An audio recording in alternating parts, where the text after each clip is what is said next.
when I was in the clinical model, having kind of an open door policies, like you guys can come in and talk about anything, any case, anytime. And I made sure that I was going around the clinic and popping in on everybody's sessions as much as I could as well. But as the clinics grow and there gets to be more people, and then you kind of lose touch with that. And that's definitely a con for clinical. Welcome to the Misfit Behaviorists podcast. Join your hosts, Audra Jensen and Caitlin Beltran, here to bring you evidence-based strategies with a student-centered focus. Let's get started. Hey, welcome back to the Misfit Behaviorists. This week, we thought we would talk about something I've seen a lot of questions and discussions about recently, and that is kind of the pros and cons of being a BCBA in a clinic setting and in a school setting. So what I did, Caitlin, is I took just like 15 quick points that came to mind, and I jotted them all down. Well, jotted them, on a computer. I jotted them down, and then I shuffled them, and then let me share my screen because we're going to just do this together. All right, so what we'll do is I'll just open this up to the very first one, which is team collaboration and wraparound services. And so as I was thinking about it, in this one, I was thinking, okay, that's a really nice advantage of being in the school is because you not just have your other BCBAs, which are all fantastic people, but then you also have a team of the SLP, the OT, the PT, the teacher, the gen ed, the peers, the counselor, everybody right there working under one roof. And that's pretty rare. It does happen in clinical settings, but I've seen that most beneficial in kind of a school setting. What have you seen? Yes, 100% the same. I definitely felt more of an island when I was in a clinic model. It's so funny that that came up because today, private BCBA was coming in to observe one of our students, and she and I have a great relationship. So I do like that aspect that when I was working for the clinics, I don't feel like we were doing a lot of that crossover and collaboration, like from the home to the clinic setting. But anyway, she goes, "Can I ask you a personal question?" And I was like, "Sure." And she goes, "Why do you choose to work for a school when you could do this?" And I think to her, it was like the making your own hours, like flexibility. But to me, working on that team is such a huge part of what I do. And I love that. Yeah, I worked with one clinic only out of all the clinics that I've been at least involved in that had an SOP on staff. And I had one other one that had an OT part-time, but that is really rare. And there's so much that we can gain from other professionals in the field about the specific student. And then we're working not just with that team, we're working with the family team. It's just that whole wraparound services. You get so much better in a school setting than I've seen in Well, clinic. yes. And I will say there's a ton of agencies near where I live. And I've seen that more and more where they have speech therapists on staff, not anything beyond that, maybe an OT or something here and there. But I don't think that they're using them the way that the school does. So they're not holding the joint meetings we are or doing That's true. and Mhm. they're there, but it's still very segmented. Like Yeah. Tuesdays and then speech on Wednesdays or something like that. Yeah. Yeah. That's true. Okay. For at least for me, I would say this is better in a school environment. Oh, yes, I agree. So the next one, having family involvement. So what do you think on this one? So this one's tough because I think for me personally, when I was working in a clinic, I was going to the family home as that was the setting that we were primarily doing the ABA therapy in. So the family was there all the time. I had more access to them, but still depending on the family was whether or not they were involved or not and participating in session as we wanted them to be. So I think by default, we get more FaceTime with the family, or I found when I was working in clinics, but in the school, we have those more regular meetings and contacts. So this one's a tough one for me. For me, I was thinking, at least in insurance land now, there are absolutely requirements of doing face to face times with your families, at least monthly, which I never got in school except for the high flyers or the IEP meetings or something like that. Some communication back and forth depending on the family and the teachers and stuff. But I found in the clinic having the family involved, either you're going into the homes and you have that, like you talked about, or you're just required by insurance to have more family meetings. So I personally would say definitely better for me with the family involvement, especially when you also think about school. Everybody goes to school. In a clinic model, it's like you have families who are seeking out your services specifically. And so they tend to be more involved in what's going on. Where I've worked with a lot of families in schools who just put their kids on the bus and that's it. And so that's kind of hard to do especially when you have a very difficult situation. I personally would probably put this under clinic. Yeah, I agree. Next, professional development. What do you think of that? No, for me, hands down school. One, because we're kind of learning from each other, going back to that team collaboration, but also the family involvement for clinic, I feel like is the PD for school because we're required to Mhm. sign off on like faculty meetings, team meetings. Can't go through a day ending in Y without a meeting of some sort. Plus, at least my district, we get some built-in PD expenses. Like I can go to Autism New Jersey, I can go to ABAI once a year. They'll help me pay for that through a clinic. For me personally, that was a little bit harder to get them to pay for anything like that I needed to renew my cert for. They do allow some, at least in this area, some amount of money, and then you can spend it any way you want. Is that how you guys have it? I don't think we'd ever been given enough money to actually go to a decent conference. Lucky in the district I am in now that we get allocated within our contract X amount of dollars for PD per year, and it would cover about like the cost of one conference. But again, I just work for a very understanding district where they'll say like I last year said, "Oh, I also want to go to New Jersey ABA or whatever it's called, NJABA." And I was like, "I'll pay for it out of pocket if I could take a professional day." And they were like, "Oh no, we're going to pay for that. That looks really important. You need those credits." And Wow. Yeah, that's really nice. The only thing I like about the clinic is just that it is ABA yeah, specific. But then, like you said, it's like then you are sort of pigeonholed. And it's most of the stuff they talk about is clinical model. When you go to some of these big ABA conferences, it's like I really had to cherry pick when I'd switch from clinical to school. I had to really cherry pick which ones I wanted for school based because they were harder to find. yes. So, yeah, I think I would say also here, I'll put it like right here, kind of mostly school, but at least as far as what I've seen, ABA specific stuff has some really nice research based stuff that we don't get as much in the school based stuff. Job stability is the next one. What do you think of that? This one, I really think it depends on where you live, Yeah. if you're in, or what clinic you're in. The only thing I will say is that, yes, we need a lot of special ed teachers, but we get a ton of applicants, for example, in the school I work for teachers. So it's not like that job is yours if you're going for a self contained teacher spot by no means. Whereas in a clinic, I just feel like they're always hiring, well, at least the ones near me, because they're exploding in population Hmm. ways. So I know when I Yeah. left, partly because they wanted us to take on more and more cases. And I wasn't doing that for my full time job. I was doing that as an aside, and I could keep up with the demands that they wanted me to work. You said it perfectly. I guess job stability. I think you're going to always have a job if you go into the clinic. That it just can't imagine anybody not being able to find a job in the state of things. The advantage of school is you generally, at least most places, do have a union or some sort of protection that is a little bit harder to get rid of you. But then Yes. there's a kind of a dual edged sword. Then you have teachers sticking around that maybe do need to move on. Yeah, I would probably say right in the middle. Okay, talk about kind of a variety of cases. I was thinking about this kind of in a clinical model, you're almost always dealing with, I mean, 98% of the time you're dealing with autism. It's just kind of what is. There were some different things that we've had over the years, but primarily what insurance pays is autism therapy. In the school, it's kind of fun to be able to expand your horizon, your tool belt to work with lots of disabilities, to work with students who don't have disabilities, who just need support. I kind of really like that. I mean, in the one way, you really hone in your skills. You can become really good at this, but then in the other way, you kind of have this diversity of tools, which is kind of so it's like depends on what you like. Yeah, that's true. I definitely feel like my eyes were opened a lot because I went to a private school strictly for students with severe autism.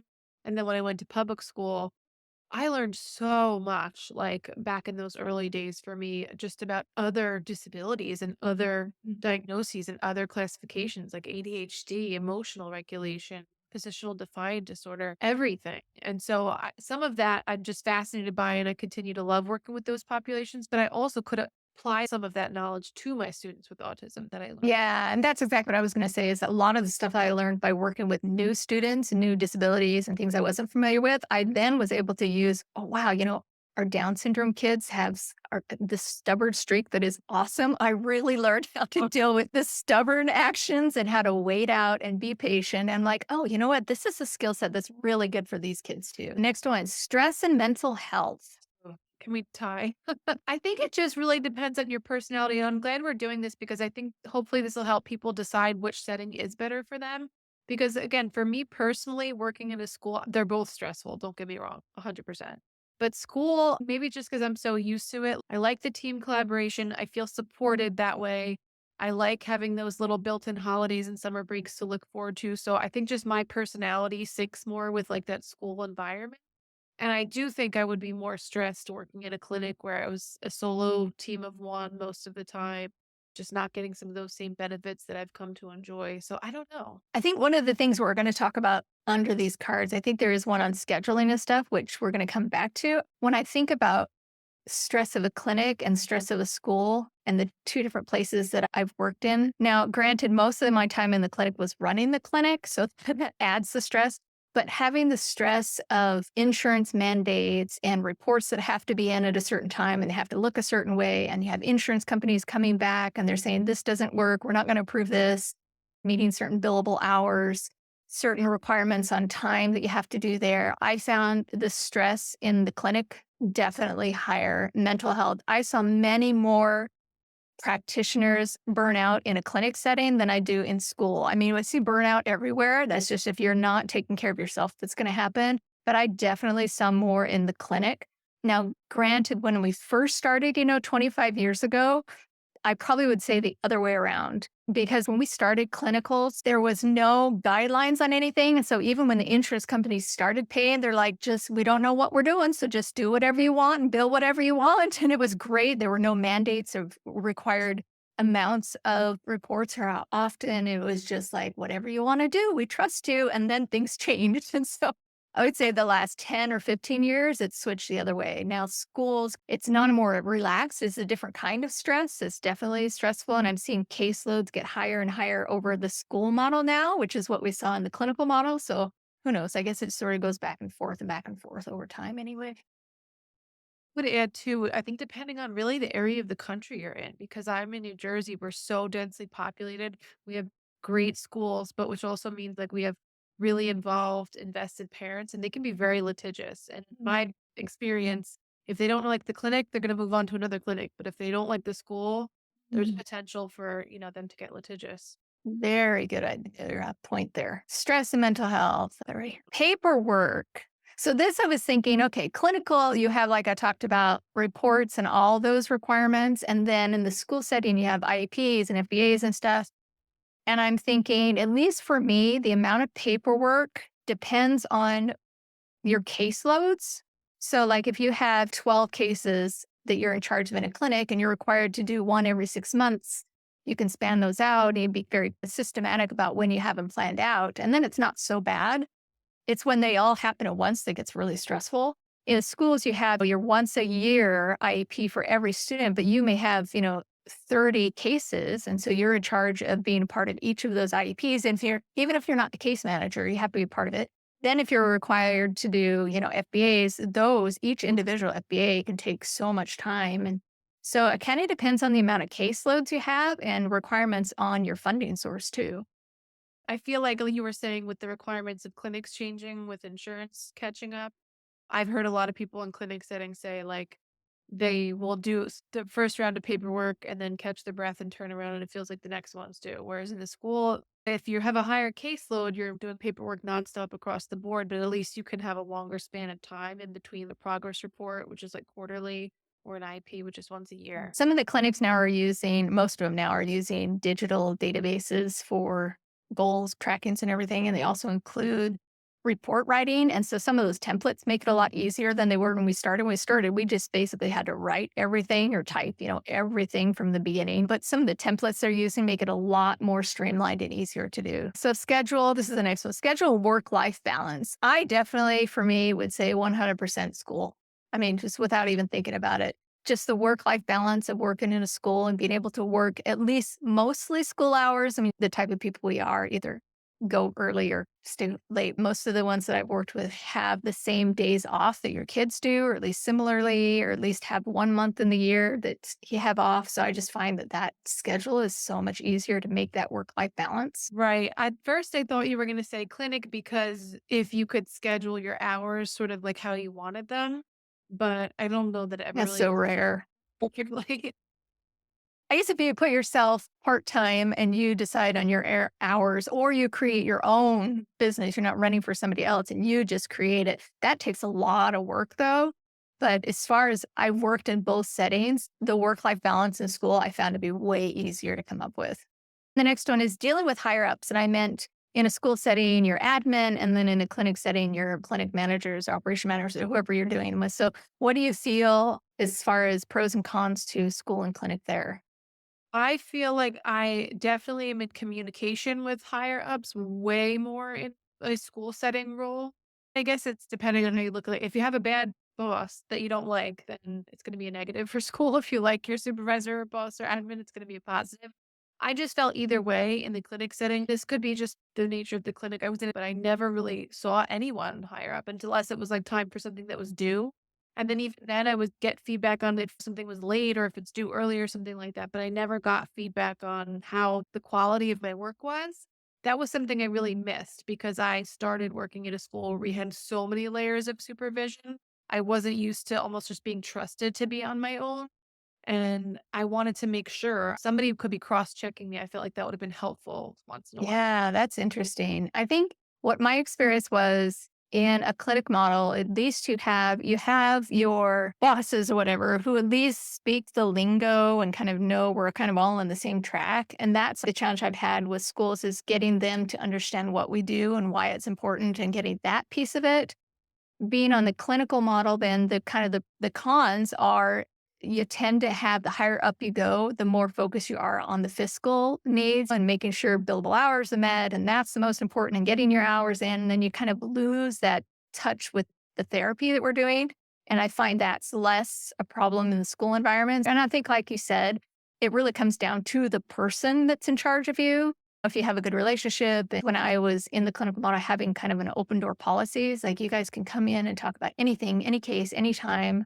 And I made sure that I was going around the clinic and popping in on everybody's sessions as much as I could as well. But as the clinics grow and there gets to be more people, and then you kind of lose touch with that. And that's definitely a con for clinical. Next one, let's see, caseloads. Ooh. The only thing I will say is, again, not that it always works out so perfectly, but in the clinics, it's my understanding you can not cherry pick maybe your cases, but you can say no to cases, or if you feel like you've met your quota.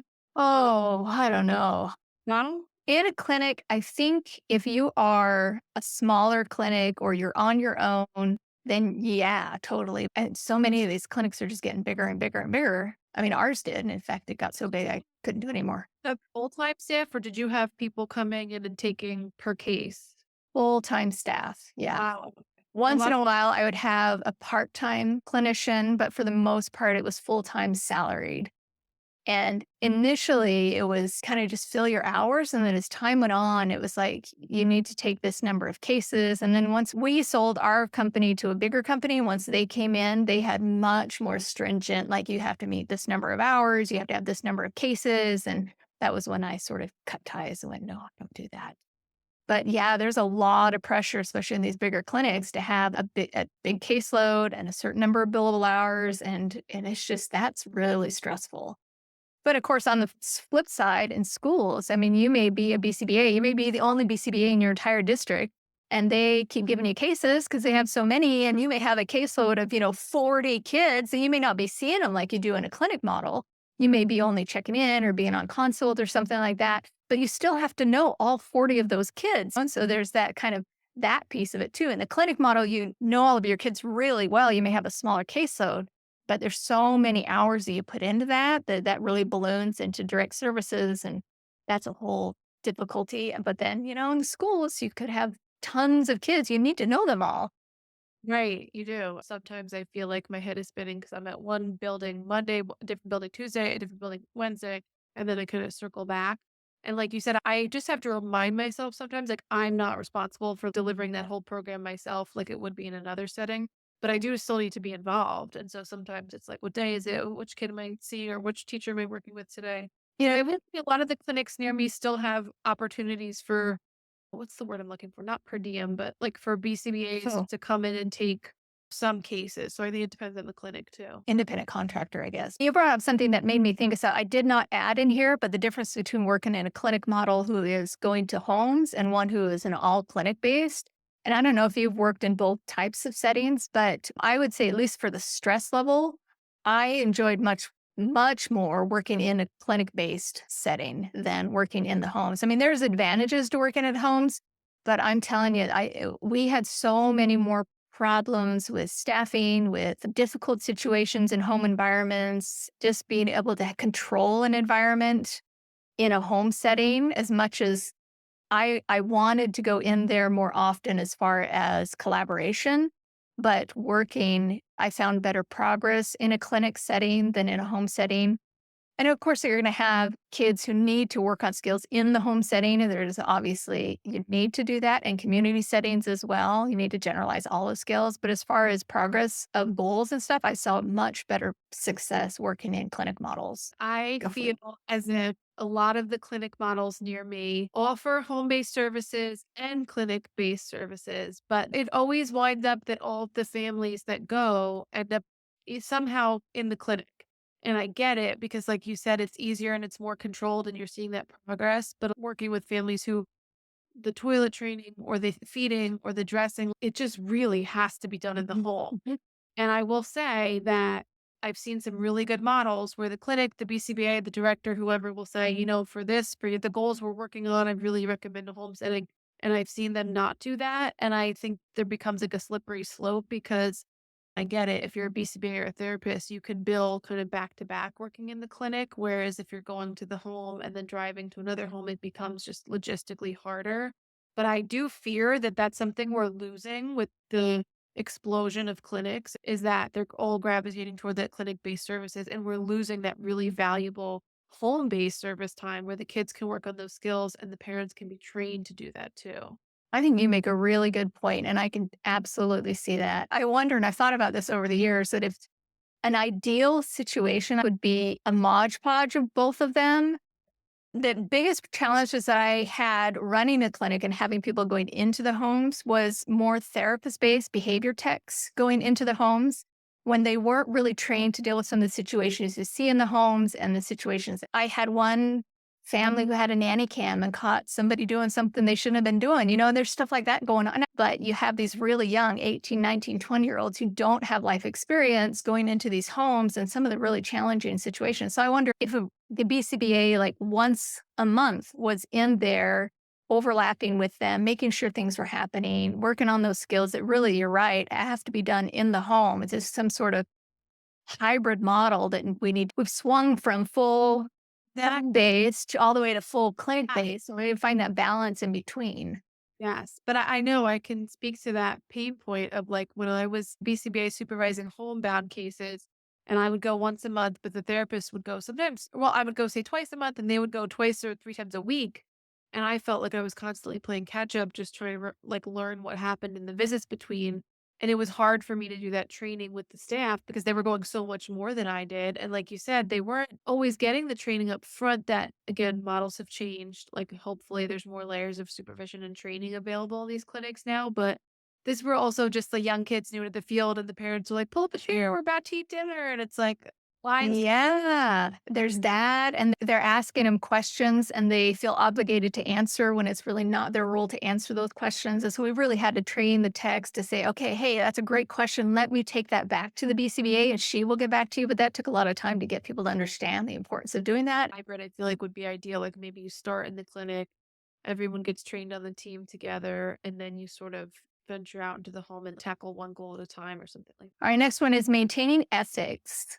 And when I was thinking about with this, I'm thinking I've had much more difficulty getting an organization to understand our ethical boundaries in a school environment because they're different than what they're used to. So they may be fine with having consults on cases where they haven't talked to the families because they're part of the school environment, or having dual relationships seems to happen all the time in the schools.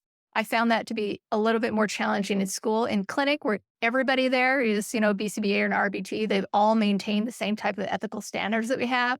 And so I find it's a little bit easier to have everybody understanding it. In the clinical model, what have you seen?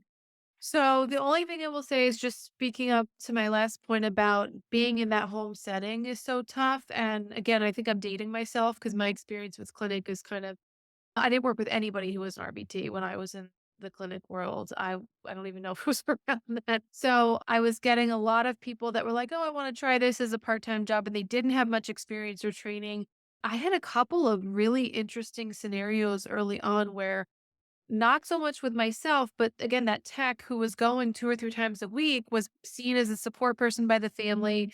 The family was asking them to do things like, "Well, we're gonna take a ride to Walmart, like, can you come and, like, help in the car?" And it's like, "Well, wait, we don't have any goals for, like, a community outing yet." And with just some boundaries being blurred, if the dad was saying, "I'm Yeah. just step out for 20 minutes, I'll be right back," and just a lot of things that, like, depending on the family too and the tech and everybody involved, I just think once you're outside of that actual clinic space, if you are working for a clinic that's going to home cases, that can be a little dicey. I think you're 100% correct on that. I think the ethics and the situations that I've dealt with have been more prevalent in the home setting than anywhere else. The more I think Yeah. about it, yeah, absolutely. It's just easier to blur those lines, like you said. Situations come up that they don't know how to deal with. Being invited to birthday parties, and stuff Um, like that. Receiving yeah, gifts. over from out of town and you're meeting all the Yep. family and now you're getting I mean, I Yeah. had a family years ago, they were having marital problems and then the mom left. Oh, I mean, that can happen anywhere. But then the dad asked the tech, like, well, if she gives you her new phone number, can you give it to me? And it's like, oh my gosh, I couldn't even imagine a world where a parent would feel comfortable asking. That just wouldn't happen in a school that I've worked at. Like, no one would have gotten that close to say, oh, yeah, like you know me well enough to pass on that number that I'm not supposed to have. Right. yeah. We even had a couple of sketchy fathers making advances type of things. They're just uncomfortable, or even if it wasn't an advance, it was just sort of creepy. So yeah, you're right. That is something you have to be aware of in a home environment. It happens in clinics too, but definitely more opportunities in a home environment there. How about pay? What do you think about pay? I don't think I can comment because I've never worked full time for a clinic. When I think about pay, I think the advantage in a school is just you have all that extra time off you get in the summer and the weeks. Although I will say that I would only think about half of the BCBAs that I worked in the districts, half of them go on a full year schedule, kind of like the admins do, where at least around here, the admins have the summers they work as well, except for 1 month. And the BCBAs in a couple of districts here are on that schedule, but of course they're paid higher than the BCBAs who are on the teacher schedule, but they also get the extra time off. So that kind of depends. And then in a clinic model, if you're on a salary, you're getting your benefits and stuff as well. If you're on hourly, you have a much higher pay, but then you have to qualify with your own insurance and your own liability insurance and all this other things. The hourly, like if you happen to have a home where your spouse or your partner has really good insurance and you want to just create your own hours, you can accept a much higher billable hour. If you're really good, you're able to just do billable hours. You get a really high rate for that. And then you can get your reports done on your own time. So there's all these different models that you can do. So I think you have to investigate. You can't just look at it as apples to apples. They really are all different. Yes. And you have to take into account if you are doing more of an independent contractor style, your taxes are going to look different. So it's definitely not apples to apples for sure. Yeah. So I would think if you're investigating to make sure you get all those pieces, that you find out what your hourly rate is, or if your salary, how much that is going to be, what your insurance, how good is the insurance? If they just say, well, we provide insurance, well, does it have a really high deductible? It's looking into that. Do you offer retirement? Do you offer a match in your retirement? So all these other little pieces. Is school's really easy because everything's, posted. You can go and see exactly what the salary schedule is. I really like that about the schools is you can see exactly what your education level is, how many years you've been. This is what you're going to get paid. The next year you're going to get paid this. I like that. So it's just, I think doing your research and your homework, whatever offer you're getting. I wonder in clinics, are you able to negotiate anymore? I know in school that's really, it's just not done. And like you said, it's very formulaic with our teacher scales and things. Every clinic situation I've been in, yes. I would say that at least as the owner, you have to be a little bit careful because as you negotiate, you have ones coming in and say, how come she gets this and I have this much? And I'm like, well, we had a different negotiation at the time that we did with you. And so you have to answer some of those hard questions. But yeah, I think still there's a negotiation that can happen. Like you mentioned, clinics are just always needing people anyway. I don't know if anyone's ever tried to negotiate their salary in a public school, but it does not go over well. But sometimes you get those friends who aren't in education and they're like, oh, can you negotiate? It's like, no. Or you go into a district who's never hired a BCBA, which is what we had Oh, initially, and they just did not know where to put you on the pay scale. Or you come in with all these years of experience but you don't have teaching years of experiences. So they can't put you on this schedule, but they can't really put you on the admin schedule because at least here, not yet, there was no licensure with the state to be able to be considered. So there was this whole thing. So yeah, there's definitely things going on. That's another point. A lot of the schools before the licensure was coming into play, which is still kind of like in limbo. I am a certified special ed teacher, and a lot of schools do prefer that you have some certificate, whether you're also a school psych or also a teacher. So I would say too to investigate that because you don't want to be putting all your eggs in one basket and then thinking you could have your pick of all of these school-based jobs when they might not be looking for somebody unless they're duly certified. I know one of the local districts here when they first started hiring BCBAs, again, this was years ago, they didn't know where to put them. So they put them on the admin schedule, which was a much higher pay. And then a few years down the road, they had to change it and they bumped them back to the certificated. And so that's challenging too, is because they don't know what to do. If you think about it, if you have a district who's just starting to use BCBs, helping them understand the type of education and experience that we need to go through is no different than the psychologist and the counselor and all. They really should be looking at them on this scale instead of just the certificated schedules. All right, next one. Making an impact. I feel like we need to just make a third column that says it just depends and put the I know. box. They kind of are. I feel like at a school, we talked about how, though it takes a little bit longer to see some of those global changes across the board, but that's so awesome and rewarding when you do, just in terms of like not just one student, but you start looking at change in terms of like staff behavior and like Systemic. the school. And I really do love that. I mean, I have had great experiences working in a clinic or like the private school I was at where I worked with very few students, but with very severe, significant autism. And when they made any amount of progress, it was so rewarding and it was so huge. I think for me, that is right down the middle. I've seen families, their goal was to be able to go out to dinner with their kid. That was it. And to be able to get that and to go to dinner for the first time, it's just, that's so amazing. And then you're not just impacting that learner, you're doing the whole family unit. That's so rewarding. And you're kind of displaced a little bit in a school setting because you just work with the learner there and then families over there. So I really enjoy that piece of it. But at the same time, like I mentioned, being able to make systemic changes in a school district to start seeing all the teachers doing something and making an impact with all the learners. Or like my school, we have an inclusion preschool. So if you are working with students from very young, some of those changes, my gosh, working with kids who are 3 or 4, engaging in physical behaviors, defiance, all practically nonverbal, and seeing them a couple of years down the road, just like blending into that gen ed classroom, that's amazing. And then the flip side, I've had clinic kiddos start at, 18 months, 2 years, and we had them until they're adults. I mean, to see that, which I guess if you're in a school, you would see them throughout that whole time, but you don't usually get that for so long. And that's really fun. All right. In the middle, we talked about controlling the environment already to make meaningful change. I think that kind of depends on your environment and what you're working on. I find that in a school setting where you have a classroom of 20 kids, it's much harder to control that environment. If you have a student that needs a certain thing, to make that happen is more tricky in a school environment. Right. You don't have that sterile environment where you're not in control of so many of those variables. Like you're So not many. kid laughing if one kid makes a joke inappropriately. At the same time, they need to learn to do Yeah. that.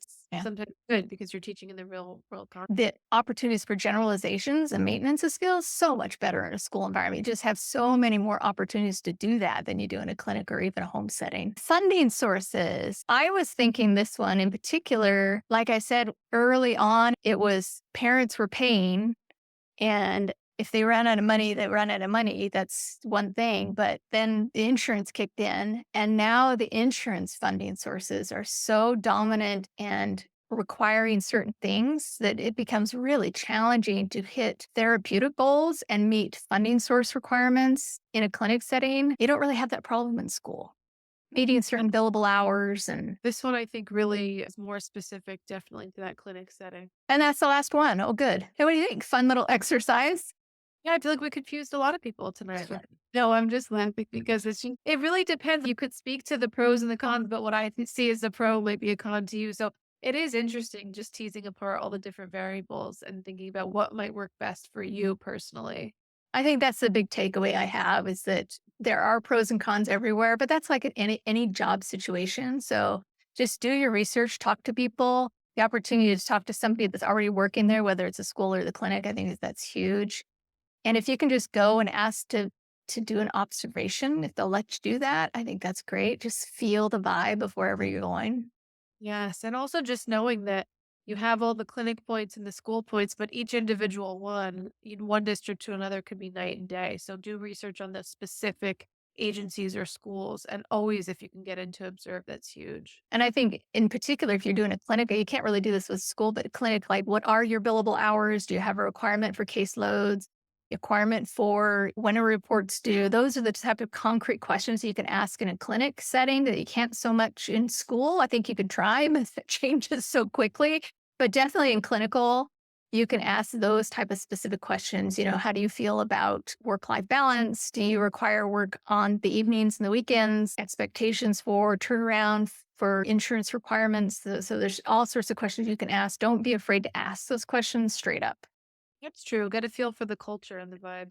We will see you next week. We're going to be talking about increasing tolerance in a community setting, working with phobias, stuff like that. It'll be fun. So check us back next week. Thanks for listening to the Misfit Behaviorists. And be sure to tune in next week for more tips and tricks. Don't forget to subscribe so you don't miss an episode.